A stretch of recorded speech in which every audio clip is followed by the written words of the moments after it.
सभी मित्रों को सादर नमस्कार। मित्रों, आज के इस वीडियो में हम कक्षा 9 हिंदी की पाठ्य पुस्तक क्षितिज के काव्यखंड से अति महत्वपूर्ण प्रश्नों को लेकर यहाँ पर उपस्थित हुए हैं। बहुत ही इम्पोर्टेंट क्वेश्चन आज हम यहाँ पर आपके लिए लेकर आए हैं। मित्रों, देखते हैं। सबसे पहले हमारे पास कक्षा 9 में सबसे पहले कबीर जी द्वारा लिखित साखियाँ हैं। साखियों से जो महत्वपूर्ण प्रश्न हैं उनका हम बात करेंगे। सबसे पहला जो महत्वपूर्ण प्रश्न है वो है, मानसरोवर से कवि का क्या आशय है। अगला प्रश्न है, कवि ने सच्चे प्रेमी की क्या कसौटी बताइए। और फिर है, इस संसार में सच्चा संत कौन कहलाता है। तो इस प्रकार से ये 3 महत्वपूर्ण प्रश्न हैं साखियों से। शबद में चलते हैं। कबीरदास जी द्वारा लिखित शबद हैं। शबद के लिए मैंने अलग से वीडियो बनाया है, वहाँ पर आप शबद का अर्थ भी देख सकते हैं। यहाँ पर जो बहुत ही महत्वपूर्ण प्रश्न है वो है, मनुष्य ईश्वर को कहाँ कहाँ ढूंढता फिरता है। फिर प्रश्न आता है कि कबीर ने ईश्वर को सब श्वासों की श्वास में क्यों कहा है।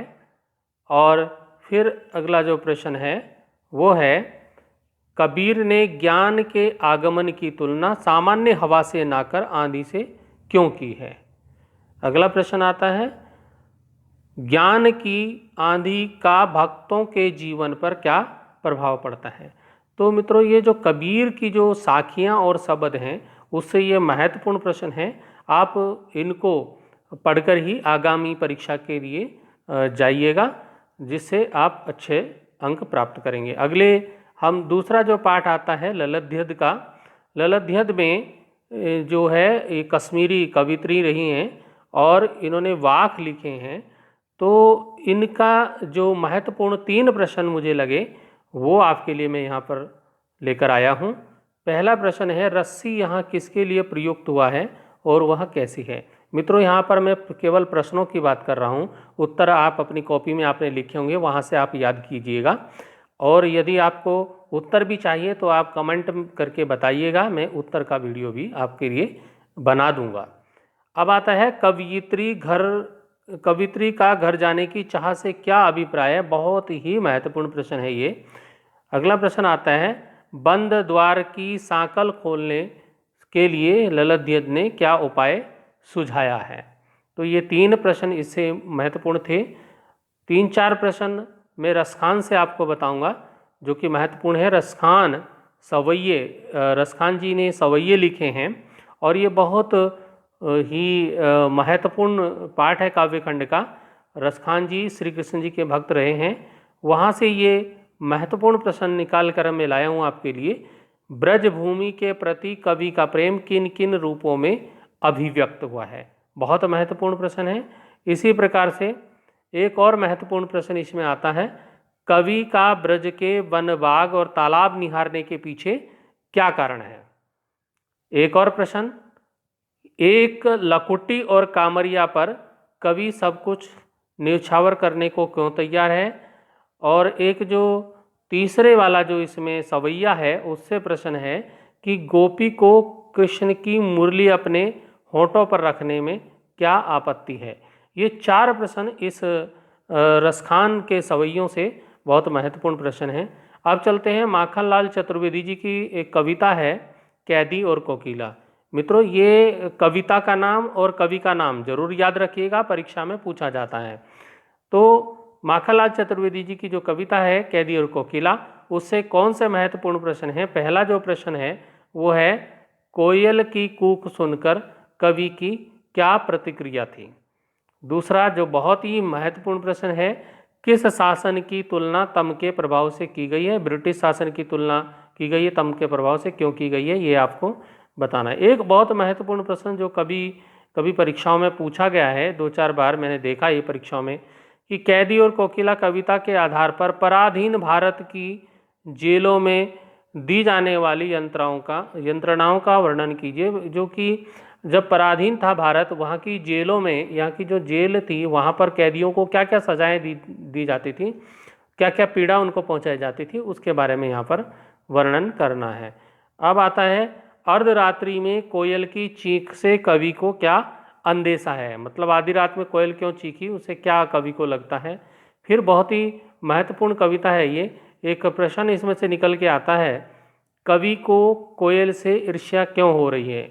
अगला प्रश्न है कि हथकड़ियों को गहना क्यों कहा गया है, यहाँ कहना लिखा है तो ये गहना हो जाएगा, यहाँ पर गहना, गहना क्यों कहा गया है, हथकड़ियों को गहना क्यों कहा गया है, तो ये आप बहुत ही महत्वपूर्ण प्रश्न है ये। अब आता है अगली कविता हमारे पास आती है सुमित्रानंदन पंत की ग्रामश्री कविता। ग्रामश्री कविता बहुत अच्छी कविता है, इसको आप अवश्य पढ़िएगा। और इसमें जो दो प्रश्न में महत्वपूर्ण बताऊंगा, वो दो प्रश्न हैं कि कवि ने गांव को हरता जनमन क्यों कहा है और गांव को मरकत डिब्बे सा खुला क्यों कहा गया है। दो बहुत ही महत्वपूर्ण प्रश्न इस कविता से, ये बहुत महत्वपूर्ण प्रश्न है।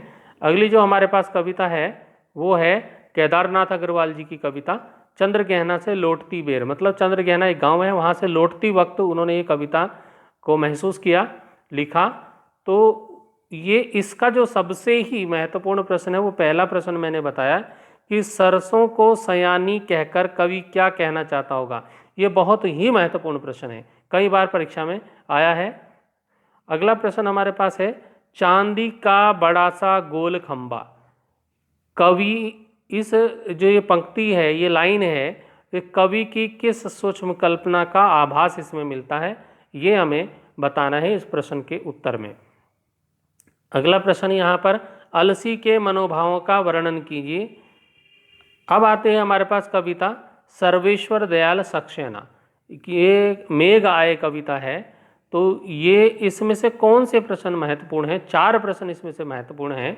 वो हैं, पहला है कि बादलों के आने पर प्रकृति में जिन गतिशील क्रियाओं को कवि ने चित्रित किया है उन्हें लिखिए। दूसरा प्रश्न आता है कि लता ने बादल रूपी मेहमान को किस तरह देखा और क्यों देखा। तो अगला प्रश्न आता है कि मेघ रूपी मेहमान के आने पर वातावरण में क्या परिवर्तन हुए, बहुत महत्वपूर्ण प्रश्न है। और मेघों के बंठन के सवर के आने की बात क्यों की गई है, बहुत महत्वपूर्ण प्रश्न है। अगली कविता आती है हमारे सामने, वो है चंद्रकांत देवताले की यमराज की दिशा कविता। इसमें से कौन सा प्रश्न महत्वपूर्ण है वो देखिएगा। इसमें से प्रश्न है कि कवि को दक्षिण दिशा पहचानने में कभी मुश्किल क्यों नहीं हुई, ये महत्वपूर्ण है।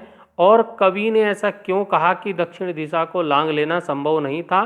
और सबसे महत्वपूर्ण प्रश्न ये है कि कवि के अनुसार आज हर दिशा दक्षिण दिशा क्यों हो गई है। ये तीन बहुत महत्वपूर्ण प्रश्न हैं। राजेश जोशी जी की कविता है बच्चे काम पर जा रहे हैं। इस कविता में महत्वपूर्ण प्रश्न आता है कि सुविधा और मनोरंजन के उपकरणों से बच्चे क्यों वंचित हैं। और एक अंतिम प्रश्न जो महत्वपूर्ण है वो है बच्चों का काम पर जाना धरती के एक बड़े हादसे के समान क्यों है। तो इन प्रश्नों को आप जरूर देखिएगा और इन कविताओं को पढ़ने के लिए आप मेरे चैनल संजीव कुमार कोहली पर जरूर जाइएगा और सब्सक्राइब अवश्य कीजिए।